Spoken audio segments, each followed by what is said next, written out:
Hi everybody, John from Solo Boss. So what I'm going to do in November is I'm going to post a video every day of what I'm doing this month. So you can come along, follow me, follow the truck and see how everything's going. So, and then you can get a little insight on what it is day to day working. And I'll try and put down in the video on how much I've earned each day and how much I've earned for the whole month. So it'd be an interesting little video series. So we're going to get into it. So first things first is I killed my 10-gallon 24 volt. So I've disconnected it up here. We run a new backup pump, which we've just taken him off the reel, and then we just hooked him back up to the reel there so we can feed. Not ideal to feed a 5.5 off a 3/4 inch hose, a lot less pressure. It needs that 1/2 inch hose to build up the back pressure. But yeah, we got him nice plumbed in there, and I've just wired him into a plug up here. So that's my 12 volt plug. I do have 24 volt and 12 volt power in here. It comes in 2 lines just there. So we got him pumped up. Just got to remember when you buy these Everflows, tighten up all your screw heads and tighten them. Don't over tighten, because you will get see that little crack there starting. These heads are prone to crack because the plastic is soft. So don't over tighten it, just tighten it where it's just like right on the edge. That's why these ones last so long, because I tighten them up every week. I just double check that nothing's come loose, because that's when your water will get into your pump and cause a lot of problems. So just one thing to mention when you're looking at these pumps is that's one of the main problems that happens is the thing, and then the sensors are a pain in the ass too. So if I don't have to use this, I'll try not to use it. When I get the super pump, then I won't have to use it, but for now that's what we have to use. It's what we got to work with, so we just work with it. All right, so that's on. We've got all the hoses run out. I've run it up on the roof. So what we're doing on this property is we're doing the roof, house and driveway. So I'll have to stop filming and get some before and after photos for the real estate, and might even look at buying that car. His wife's just got a new car, so that one's up for sale for $3,000, so I might look at buying that and see if we can make some profit off it. And then yeah, we'll do the roof and we'll get into it. I'll take some photos. Alright, so we just got up on the roof. We've got our hose pulled over, so try and find a strongly mounted aerial or something just to wrap the hose around so it doesn't sink back over the edge when I'm using it. So I got a little couple of meters there, and I got all the way to the end there, so I can get everywhere on the roof. This is a skillion roof, so my favorite roof to wash because it's flat. So yeah, as you can see, it is pretty dirty, but it is not totally dirty. It is oxidized. And then when you rub it, you got that powder coming off. So it is oxidized roof. So just we make note of that and we take photos of that. Because when you rub there, it just comes off. So we make note of that, because then the biggest thing when you clean an oxidized roof, it is going to go, it's going to fade and it's going to go flat. So then when your customer looks at it, they're going to say, oh, you damaged my roof. But no, your roof was damaged before we got here due to the oxidization on the roof, and it's the UV layer is broken down, which means the powder coat, which is powder, is starting to wear off the roof. So you need to either repaint it or just keep it as it is until it wears right off the roof and it goes back to metal. Alright, so we're just halfway finishing the roof. Just doing a little bit on the edges there. So we're just popping those last little bits. And then we're just doing the last little section up the top that we haven't done. So I'm just soaking that down now.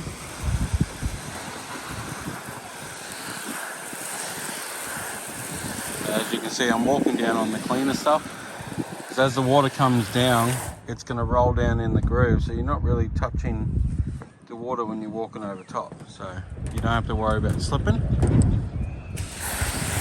But I always say, if you're unsure on a roof, don't walk a roof, try and spray it from the gutters if you're unsure.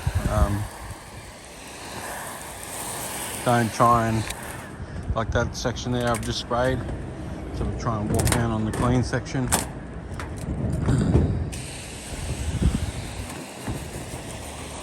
I think those sections there will be done.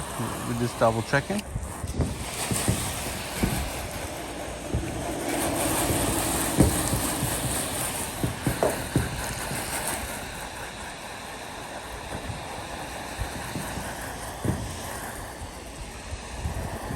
What we'll do is we'll give that, I'll wait 5-10 minutes up on the roof here before I go down and switch it over the water, just to double check that all pops. As you can see, it's starting to churn. There's little sections that haven't turned, so I'll just do a quick spray before I walk down. I'll still have chemical in the line when I come back up to double check anything along those edges. Like there's a little bit down that end that hasn't gone, and then we can just rinse the whole roof, and then we are done with the roof. We can move on to the house. As you can see, a little bit up there hasn't popped, a little bit over here that hasn't popped. So they're the things, and that capping there isn't quite done. It is an overcast day, so we don't have a lot of heat in the day today, so it's good and it's bad because things take a little bit longer to move. And especially over here, you can see it hasn't gone. This stuff has, then that hasn't.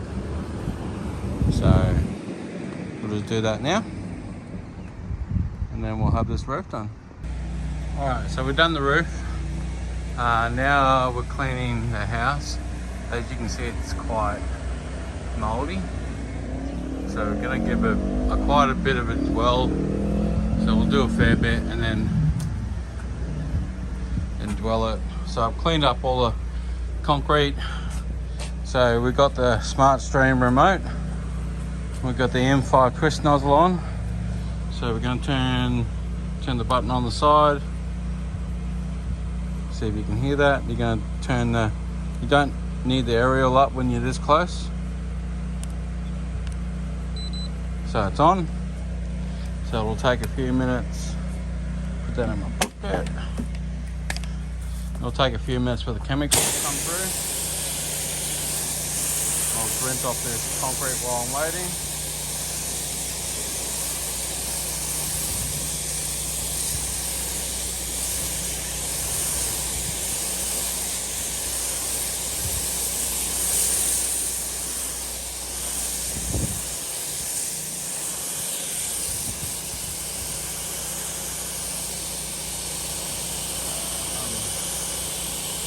By the look of it, yeah, it's come through. So you can see it there coming through. So we'll just soak up as much as we can of the house and let it dwell, and then we'll come back and rinse. So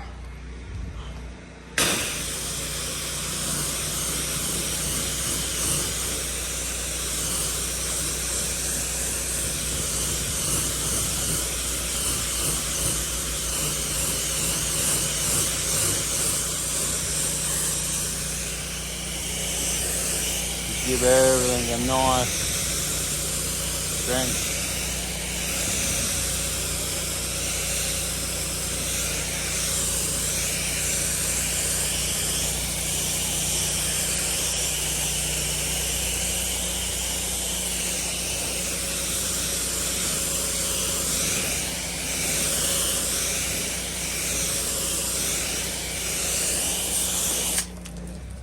As you can see, it's starting to work up there.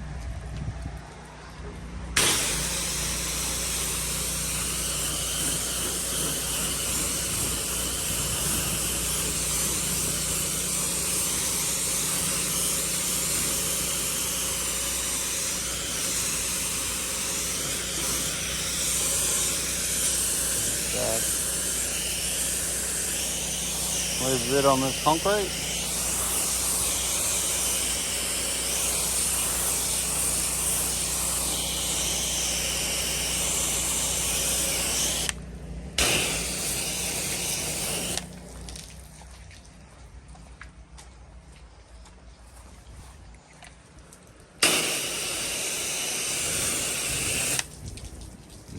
Oh, we've got blowback, so we'll get upwind.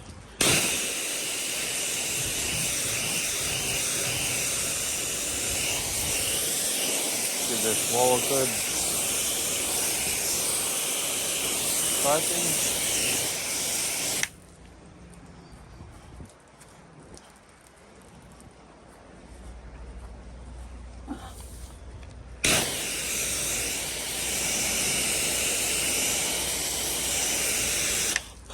So we'll soak up the rest of the house and we'll come back. So we just finished downstream and rinsing everything. So we've done basically more than half the house. So you can see it's come up really clean, which is 1%. The ceiling there is nice and clean. Beautiful. Even the gutter's nice and beautiful. And you can see the difference up here. Come to this one where I stopped. Gutter and then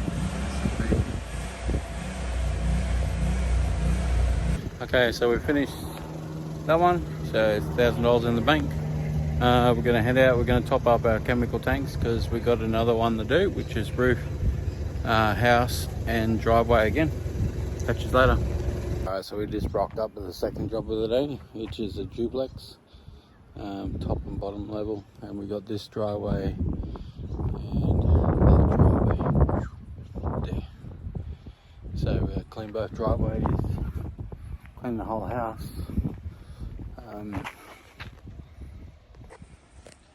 Clean all the walls, everything's clean. Looks like everything's been moved off.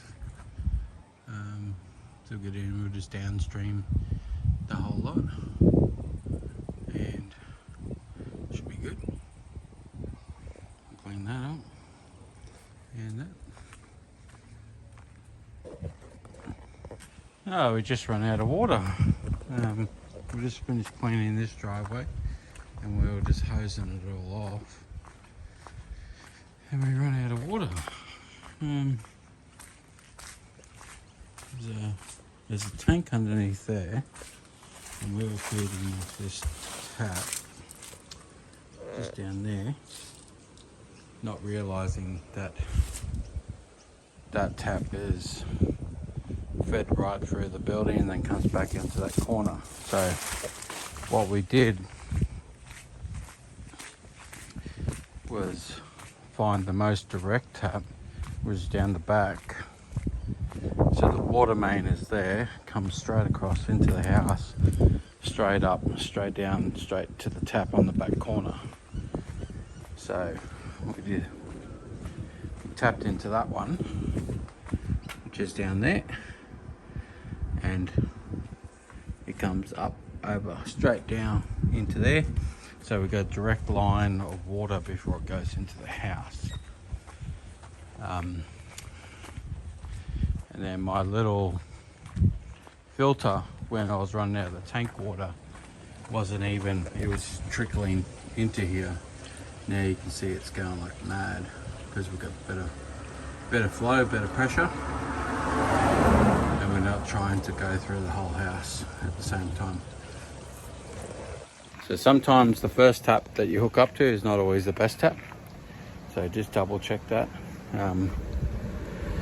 And try and find the most direct tap before it goes into the house, because once it goes into the house, there's meters and meters of height work, plumbing work going all over the place, especially with the duplex. There's like double the amount of plumbing. So we'll just we'll let the tank fill up for a couple of minutes and then we'll chop back onto it. That pressure there should fill up the tank, no problems whatsoever. And away we go. So we got, this thing's probably 3 stories, probably 4 stories high, so we're definitely not going to climb up there. So we'll just shoot it from the ground. Just soak it up, so just done. This is our second pass downstreaming. So we just want to wet all that wall. So it just runs down that corrugated iron, which it will do nicely. And because the corrugated iron is going to clean off real nice.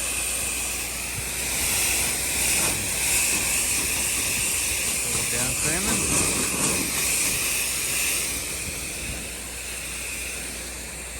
I'll clean the neighbours' houses a little bit, but anyway. Alright guys, just finished that complex with duplex, house roof and driveways. I'll put it up on the screen or something. How much we did today was just over $2,000 and finished by 2 o'clock. About 6 hours work in both of them, so I took the time, checked over everything, and then we finished. So we're going to head down, fill up the tanks again because we got more roofs tomorrow. We've got 2 roofs again tomorrow, so busy day tomorrow. What happened today is we got a lead on a body corporate that we've got to go quote, which is 39 3-story apartments. So that's going to be interesting. It's probably going to be about $15,000 job. And then we had a lead again on one of the schools we quoted in the middle of the year. Obviously they didn't get the washing done because they're looking to get another quote, get it re-quoted to do the washing again. So hopefully I can talk to the lady on that job and get that one scored, because that was a $23,000 job last time I quoted that, and we thought we missed out, but I think they just missed their window of opportunity where they had school holidays coming up and then it just got left and then it got missed. So hopefully we can talk to them next week and get that one organised. So I'm gonna go fill up some chemicals and I've got to drop down to the camera shop and get some adapters for my tripod so I can do a bit of time lapses on these so you can see me working, doing the houses and stuff. So we've got to go buy one of them because my other one got broken. So we'll go get one of them today. And I really want to look at a drone, but don't tell anybody. We'll see what happens. Alright, so we are done for the day. We've just gone to JB Hi-Fi, bought a little mount for the tripod, and we decided to spend money on some camera gear. So we bought a gimbal, and then we did it. We bought another drone. So get that up and running, get that organised. So that's the end of day one. Spent just as much money as we made, but the drone will help me out with quoting and filming and putting footage on the website and whatnot on big jobs and all those fun things. And yeah, we'll get stuck into the next tomorrow. So thanks for watching, guys.